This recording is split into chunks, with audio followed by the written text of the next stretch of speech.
ایک تو یہ ہے کہ اگر خانہ جنگی نہیں ہوتی تو اس کا نتیجہ یہ ہوگا کہ نہ کوئی پناہ گزیر آئیں گے اور افغانستان کے اندر ٹرانزیشن ہوگی. اور آج جو خبر آئی ہے کہ حامد کرزئی صاحب، گل بدین حکمت یار اور عبداللہ نے مل کے کچھ مذاکراتی ٹیم تیار کی ہے، کوارڈینیشن کونسل افغانستان کے افغان طالبان کے ساتھ. تو یہ اچھی خوشگوار بات ہے، کیونکہ اس سے کم مذاکرات کے ذریعے مسئلہ حل کرنے کی کوشش ہے.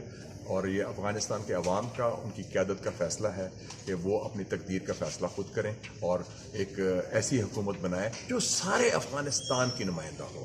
اور طالبان نے بھی کہا ہے کہ جو ماضی کی غلطیاں انہوں نے کی تھیں جب 1996 میں آئے تھے وہ دہرائیں گے نہیں، اور ماضی کی طرح وہ یہ نہیں کریں گے کہ افغان خواتین کے حقوق کو پامال کیا جائے یا ان کو کام کرنے سے روکا جائے یا باقی میڈیا کی آزادی نہ ہو. تو یہ بھی انہوں نے گارنٹیز دی ہیں، ہم ان کو ویلکم کرتے ہیں، کیونکہ سارے افغانستان میں کو ضرورت ہے کہ کھلے دل کے ساتھ اگر امن اور اتفاق رائے اور صلح صفائی سے کام ہو جائے تو بہت اچھا ہے. اور افغانستان اب تبدیل ہوا افغانستان ہے 20 سال میں، اور میرے خیال میں افغان طالبان کو بھی یہ معلوم ہے اور انہوں نے خود اعلان بھی اس سلسلے میں کیا ہے. تو پاکستان تو یہ کہہ سکتا ہے کہ ہم دعا گو ہیں ان کے لیے، اگر وہاں اچھے حالات ہوں گے تو پاکستان میں بھی اچھے حالات ہوں گے.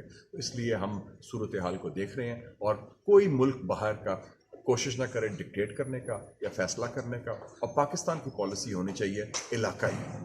چین، روس، ترکی، ایران، وسطی ایشیا کے ممالک جو ہیں، تاجکستان، ترکمانستان، ازبیکستان، ان سے مل کے ہم ایک حکمت عملی تیار کریں. اور ہم نے ریزولوشن میں یہ بھی کہا ہے کہ بین الاقوامی برادری، United nations, European union, OIC مل کے افغانستان میں اثر نو جو ریکنسٹرکشن ہے اس میں پوری مدد کریں تاکہ افغانستان کو مضبوط ریاست میں اور جدید ریاست میں تبدیل کیا جا سکے. یہ ایک بہت خوشائند بات ہے کہ ایک گولی بھی فائر نہیں ہوئی ہے اور ایک بہت پرامن ٹرانزیشن ہوا ہے. اور یہ بھی بہت اچھی خبریں آ رہی ہیں کہ حامد کرزئی، گل بدین حکمت یار، صلاح الدین ربانی اور اس کے ساتھ ساتھ احمد شاہ مسعود کے جو بیٹا ہے اور باقی جو لوگ ہیں وہ سب جو ہیں وہ ایکسیپٹ کر رہے ہیں اس چیز کو. تو یہ بہت اچھی بات ہے جس کا دنیا توقع کر رہی تھی کہ ایک لارج کے سول وار ہوگا اور ایک بلڈ شیڈ ہوگا. اللہ تعالیٰ نے افغانستان کو اس سے بچائے ہیں، اس کا کریڈٹ سب کو جاتا ہے. تو یہ ایک بہت خوشائند بات ہے. ایک پہلو یہ ہے. دوسرا پہلو یہ ہے کہ جو امریکہ اور اس کی اتحادی طاقتیں ہیں اس کے لیے اس میں بڑا سبق ہے کہ جنہوں نے ٹریلینز آف ڈالر لگائے ہیں، اور جس طرح کہ انہوں نے خود کہا ہے کہ ڈالروں سے ہمت اور بہادری نہیں خریدی جا سکتی. تو اس سے لرن کرنا چاہیے. 20 سال تک انہوں نے افغانستان کو قبضے میں کیا، تباہ و برباد کیا، اور آخر میں ایک بدترین شکست سے دوچار ہو گئی. تیسری بات یہ ہے کہ اب دنیا کو افغان عوام کو انگیج کرنا چاہیے. وہاں پہ جو طاقتیں ہیں ان کو انگیج کرنا چاہیے. ریکگنیشن ان کی ہونی چاہیے. پولیٹیکل سپورٹ، فائنینشیل سپورٹ پوری دنیا کو، خواہ یونائٹڈ نیشن ہو، خواہ یورپین یونین ہو، خواہ OIC ہو، خواہ باقی لوگ ہوں، ان سب کو کرنا چاہیے تاکہ وہاں امن کی اور ترقی کی طرف معاملات جائیں. دیکھیں، میرے خیال میں ابھی تک اینڈ گیم ہوئی نہیں ہے. It's a beginning to an end. جو سیٹلمنٹ ہونی ہے اس کی طرف ایک شروعات ہے، اور یہ شروعات ابھی تک بڑی فلوئڈ سچویشن ہے، انسرٹنٹی ہے، کچھ پتہ نہیں لگ رہا کہ حالات کس طرف جائیں گے.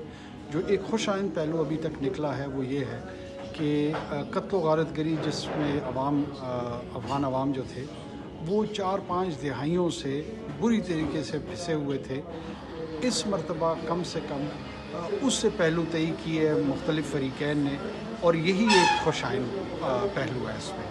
اب ایک ملیٹنٹ آرگنائزیشن سے ایک ریاست کو ایڈمنسٹر کرنا، گورن کرنا، یہ جو طالبان کا گروہ ہے ان کے لیے سب سے بڑا چیلنج ہوگا.